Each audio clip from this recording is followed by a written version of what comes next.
Hi guys, welcome back to my channel. இன்றைக்கி நம்மளோட சேனலில் மெதுவடை வந்து எப்படி நல்லா கிறிஸ்பியாக சூப்பராக பண்ணுறதுன்னு பார்க்க போகிறோங்க. எண்ணெய் குடிக்காமல் எப்படி பண்ணலான்னு பார்க்கலாம். அதுக்கு பார்த்திங்கன்னா நான் வந்து 1 டம்ளர் அளவுக்கு வந்து வெள்ளை உளுந்து எடுத்து ஒரு மணி நேரம் மட்டும் நல்லா ஊற வச்சுருக்கேன். இதில் வந்து ஒரு ஸ்பெஷலாக வந்து ஒரு பொருள் சேர்க்க போகிறோம். அந்த பொருள் தான் நமக்கு நல்ல ஒரு மொறுமொறுப்பு வந்து கொடுக்க போகுது. அது என்னன்றதை நம்ம போக போக பார்க்கலாம். இப்போ பார்த்திங்கன்னா தண்ணி இல்லாமல் உளுந்தை வந்து நல்லா வடிகட்டி எடுத்துக்கோங்க. நான் வந்து 2 தடவை வந்து போட்டு அரைச்சிக்க போகிறேன். இப்போது ஒரு பாதியை வந்து நான் ஜாரில் போட்டுக்கிறேங்க. நல்லா வந்து அரைக்கணும். அதாவது வந்து தண்ணி விடாமல் வந்து கண்டிப்பாக அரைக்க முடியாது. ஸோ தண்ணி வந்து தெளித்து வந்து இந்த மாதிரி பாருங்கள். நம்ம எடுத்து இப்படி போட்டோம் அப்படின்னா டக்குன்னு வந்து கீழே விழணும், கையில் வந்து ஒட்டக்கூடாது. அந்த மாதிரி வந்து பதத்துக்கு நல்லா அரைச்சி வந்து எடுத்துக்கோங்க. இப்போ வந்து இன்னொரு பாதியையும் நான் வந்து அரைச்சி எடுத்துடுறேன். இப்போ இன்னொரு பாதியும் அரைச்சாச்சு. இப்போ வந்து நம்ம இது கூட வந்து சீக்ரெட் பொருள் சொன்னேன்ல, அது வந்து என்ன அப்படின்னா உருளைக்கிழங்கு.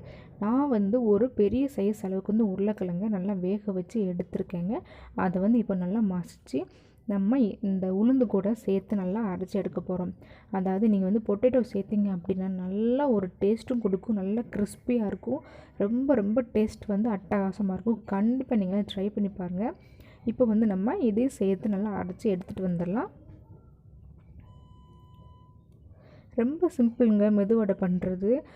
தண்ணி வந்து நம்ம அதிகமாக விடாமல் இருந்தோம் அப்படின்னாலே போதும். நீங்கள் வந்து அரைக்கும் போது நல்லா தண்ணி வந்து தெளித்து அரைச்சிக்கோங்க. இப்போ பார்த்திங்கன்னா நான் உளுந்தையும் சேர்த்து நல்லா உளுந்து கூட பொட்டேட்டோவும் சேர்த்து நல்லா அரைச்சி எடுத்தாச்சு. இப்போ வந்து எல்லாத்தையும் நல்லா ஒன்றா மிக்ஸ் பண்ணிக்கலாம். நல்லா ஒன்றா மிக்ஸ் பண்ணி நல்லா கலந்து விட்டுக்கோங்க. இப்போ பார்த்திங்கன்னா நம்ம வடைக்கு தேவையான அளவுக்கு வந்து உப்பு வந்து சேர்த்துக்கலாம். அண்டு பார்த்திங்கன்னா நான் வந்து ஒரு சின்ன சைஸில் பெரிய வெங்காயம் வந்து எடுத்து சின்னதாக கட் பண்ணி வச்சுருக்கேன், அதை சேர்த்துக்கலாம். அண்டு வந்து கொத்தமல்லி அண்டு கருவேப்பிலை. நீங்கள் வந்து கொத்தமல்லி வந்து அதிகமாக சேர்த்திங்க அப்படின்னா மெதுவடை வந்து ஒரு நல்ல ஒரு டேஸ்ட் கொடுக்குங்க. ஸோ அதை சேர்த்துக்கோங்க. அண்ட் இது கூடவே பார்த்திங்க அப்படின்னா காரத்துக்கு நீங்கள் மிளகாய் இந்த மாதிரி எதுனாலும் சேர்க்கலாம். உங்கள் வீட்டில் பெரியவங்களாக இருக்கீங்க அப்படின்னா கண்டிப்பாக நீங்கள் மிளகாய் சேர்த்துக்கோங்க. நான் வந்து சின்ன குழந்தைங்க இருக்கிறதுனால வந்து நான் மிளகு தூள் வந்து சேர்த்துக்கிறேன். அப்படி இல்லைன்னா நீங்கள் மிளகை வந்து நல்லா 1-2 இடித்து கூட போட்டுக்கோங்க. நான் வந்து 1-2 இடித்தாலும் சாப்பிடும்போது வாயில் படும். ஸோ எங்கள் பாப்பா வந்து சாப்பிட மாட்டாங்க. ஸோ அதுக்காக வந்து நான் வந்து மிளகு தூள் வந்து சேர்த்துக்கிறேன்.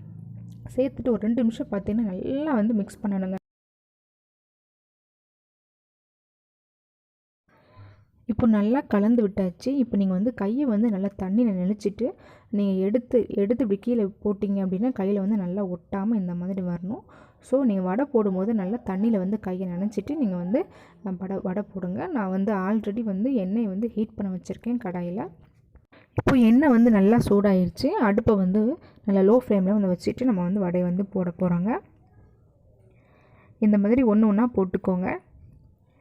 நம்ம பொட்டேட்டோ சேர்த்துருக்கனால நல்லா கிறிஸ்பியாக வரும். லோ ஃப்ளேம்லேயே வச்சுக்கோங்க. ஹை ஃப்ளேமில் வச்சுட்டிங்க அப்படின்னா உள்ளே வேகாது, வெளியில் மட்டும் நல்லா சீக்கிரமாக வந்து கலர் வந்து மாறிடும். இப்போ வந்து 2 பக்கமும் திருப்பி போட்டு வேகவும் எடுத்துக்கோங்க. நம்ம வந்து மறுபக்கம் வந்து திருப்பி போட்டுடலாம். உங்களுக்கு பார்க்கும்போதே தெரியும் அந்த தோல் பாருங்கள் எவ்வளோ நல்லா கிறிஸ்பியாக இருக்குன்னு.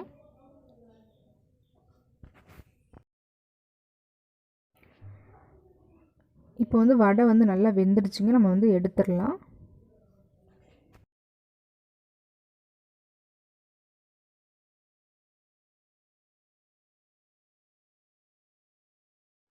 நீங்களும் இந்த மெத்தடில் வந்து மெதுவடை வந்து ட்ரை பண்ணி பாருங்கள். எவ்வளோ டேஸ்டியாக இருக்குன்னு உங்களுக்கே தெரியும். ட்ரை பண்ணி பார்த்துட்டு எப்படி இருக்குன்னு சொல்லுங்கள். தேங்க்யூ.